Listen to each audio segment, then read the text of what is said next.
मणिपुर में अमर हुए उत्तराखंड के वीर सपूत हवलदार चंद्रमोहन सिंह रावत। 35 दिनों में परिवार ने खो दिए 2 सहारे। देश की रक्षा का संकल्प लेकर सीमा पर डटे उत्तराखंड के वीर सपूत हवलदार चंद्रमोहन सिंह रावत ने मणिपुर के उखरुल जिले में उग्रवादियों से लोहा लेते हुए मातृभूमि के लिए अपने प्राण न्यौछावर कर दिए। उनकी शहादत केवल एक परिवार का नहीं बल्कि पूरे देश का अपूरणीय नुकसान है। पौड़ी गढ़वाल जिले के दांडातोली क्षेत्र स्थित कुकलियाल गांव में जन्मे चंद्रमोहन सिंह रावत वर्षों से असम राइफल्स में अपनी सेवाएं दे रहे थे। देश की सुरक्षा उनके लिए केवल नौकरी नहीं बल्कि राष्ट्रधर्म था। वर्ष 2008 से उनका परिवार गाजियाबाद के नंदग्राम क्षेत्र में रह रहा था। 35 दिनों में 2 बार उजड़ गया परिवार।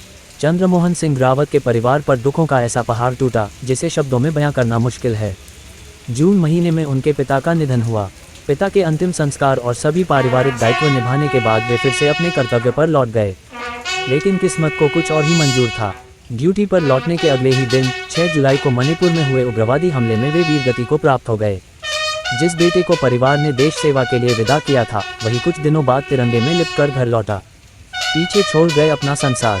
हवलदार चंद्रमोहन सिंह रावत अपने पीछे पत्नी श्रीमती मंजू देवी रावत, पुत्र राहुल सिंह रावत, पुत्री ऋतिका रावत और पुत्री यशिका रावत को छोड़ गए हैं। परिवार ने 35 दिनों के भीतर पहले पिता और फिर अपने घर के सबसे मजबूत सहारे को खो दिया। ये पीड़ा जीवन भर उनके साथ रहेगी, लेकिन उन्हें इस बात का गर्व भी रहेगा कि उनके अपने ने देश की रक्षा करते हुए सर्वोच्च बलिदान दिया। आंसुओं के बीच दी गई अंतिम विदाई। जब शहीद का पार्थिव शरीर तिरंगे में लिपटकर गाजियाबाद स्थित उनके घर पहुंचा तो पूरा क्षेत्र गम में डूब गया। अंतिम दर्शन के लिए हजारों लोग उमड़ पड़े। पत्नी और बच्चों का विलाप देखकर हर आंख भर आए। हिंडन घाट पर पूरे सैन्य एवं राजकीय सम्मान के साथ उनका अंतिम संस्कार किया गया। सेना के जवानों ने गार्ड ऑफ ऑनर देकर अपने वीर साथी को अंतिम सलामी दी। मूसलाधार बारिश भी लोगों को श्रद्धांजलि देने से नहीं रोक सकी। उखरुल में हुआ था कायराना हमला। 6 जुलाई को मणिपुर के उखरुल जिले में असम राइफल्स का सैन्य काफिला नियमित अभियान से लौट रहा था। तभी घात लगाए उग्रवादियों ने अचानक गोलीबारी और विस्फोटक हमला कर दिया।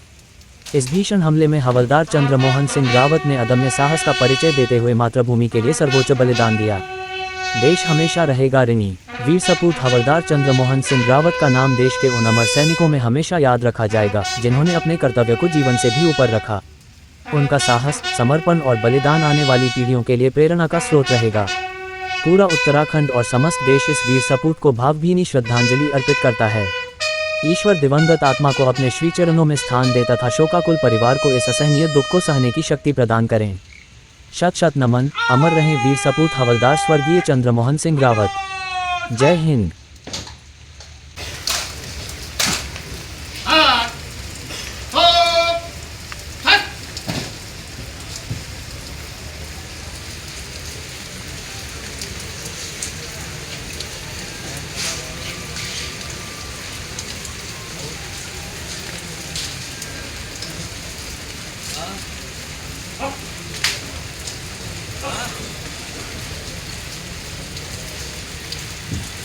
क्या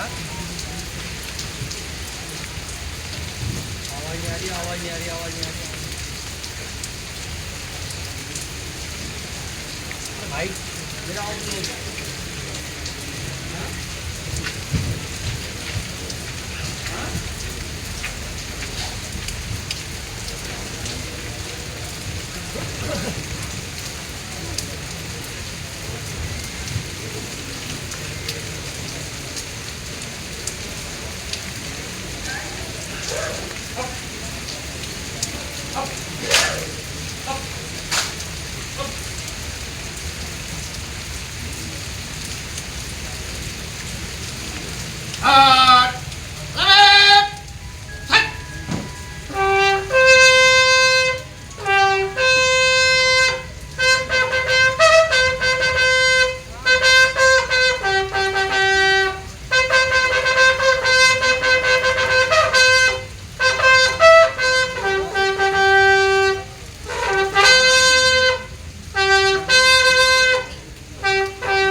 नमस्कार दोस्तों, पहाड़ संवाद में आपका हार्दिक स्वागत है। मैं दीपक रावत और आज मैं पहुंचा हूं नंदग्राम स्थित जगह उत्तरांचल नगर में। और यहाँ पे जो शहीद फौजी है चंद्रमोहन सिंह जी, वो उनके घर पे मैं आवास में आया हूं। और वो असम राइफल 40 बटालियन में कार्यरत थे और वो शहीद हो गए थे 6 जुलाई को। यहाँ एक्चुअली मैं इनके बारे में बताऊंगा कि 2 जून को इनके पिताजी एक्सपायर हुए थे।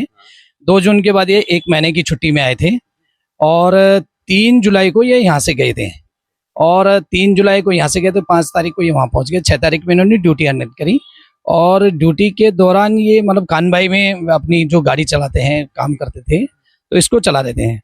वहाँ से जो विशिष्ट सूत्रों से पता चला है कि जब ये कानबाई से चल रहे थे, हाईवे पे चल रहे थे, तो आगे जा कर के जो इनके हाईवे पुल है, एक पुल था वहाँ पे और एक पंटून पुल, और वहाँ से ऐसे मुड़ना था तो वहाँ पे उन्होंने जो आत्मघाती हमला हुआ वहाँ पे अम्बुज रखा हुआ था और वो रिमोट कंट्रोल के द्वारा पहले इनकी 2-3 गाड़ियाँ निकल चुकी थी, बट इनकी चौथी या पांचवी गाड़ी जो भी रही होगी, चौथी पांचवी थी, तो इनकी गाड़ी जैसे ही गई वहाँ पे एंट्री करी तो उन्होंने अम्बुज से हमला कर दिया। तो ये उसमें इनके साथ में इनके बगल में जो बैठे हुए थे वारंट ऑफिसर श्री बलवंत सिंह कैतवाल जी, और ये ड्राइविंग कर रहे थे। तो ये तो वहीं पे ऑन द स्पॉट इन पे उन्होंने गोलियां भी चलाई थी, जो वो थे आतंकवादी थे, तो उन्होंने गोलियां भी चलाई, तो इनको तो वहीं पे शहीद हो गए।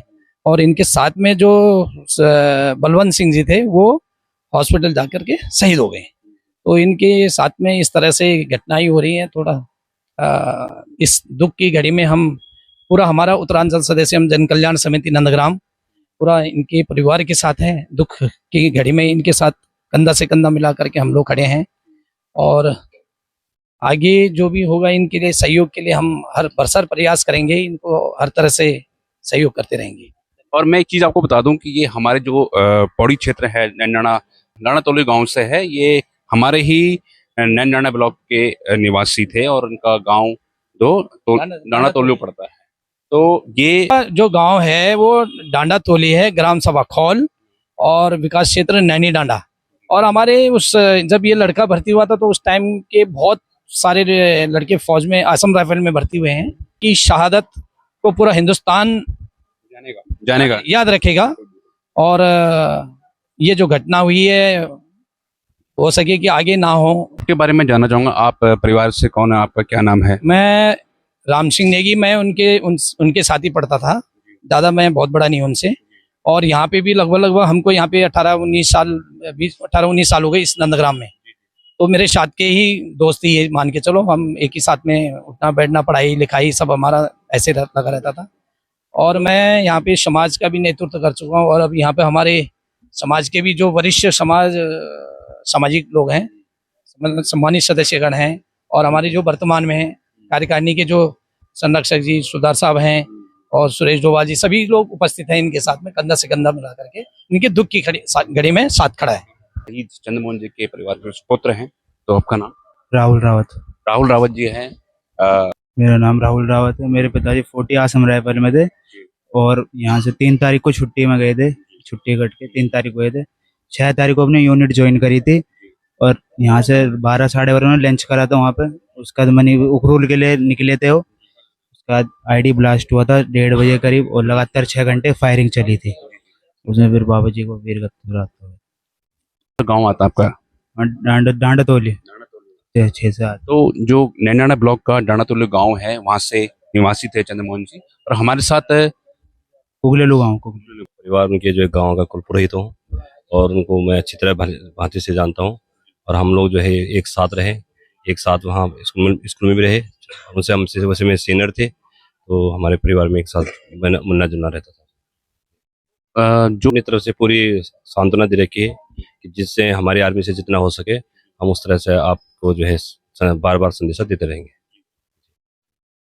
मैं परिवार की बात करूं तो परिवार में कितने लोग हैं? ये परिवार में आप जैसे आप हो गए, बहनें, कितने लोग हैं परिवार में? 2 बहनें और 1 भाई है और बाकी।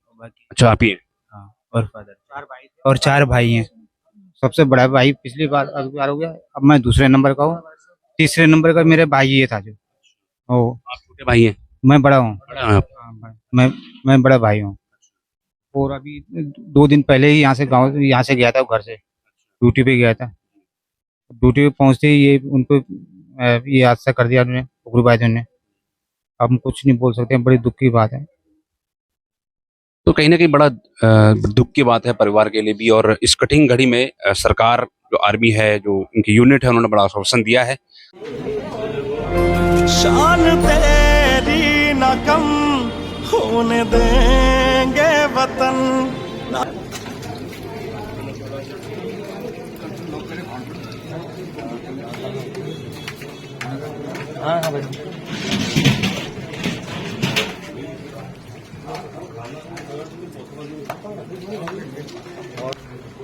तो साथियों, जिस तरह मैं आज यहाँ पे नंदग्राम में आया था, और ये शहीद चंद्रमोहन सिंह जी का आवास है, और ये देख लीजिए तमाम यहाँ लोग आज यहाँ आए हुए हैं, है ना। तो ये इनका घर है बेसिकली, तो गली है।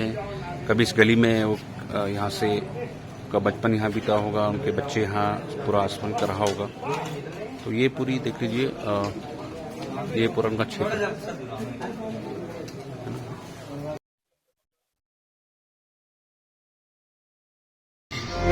शान तेरी ना कम होने देंगे वतन। नाम ले लेके तेरा जिएंगे वतन। तेरी ममता पे हम मर मिटेंगे वतन। तेरी ममता पे हम मर मिटेंगे वतन।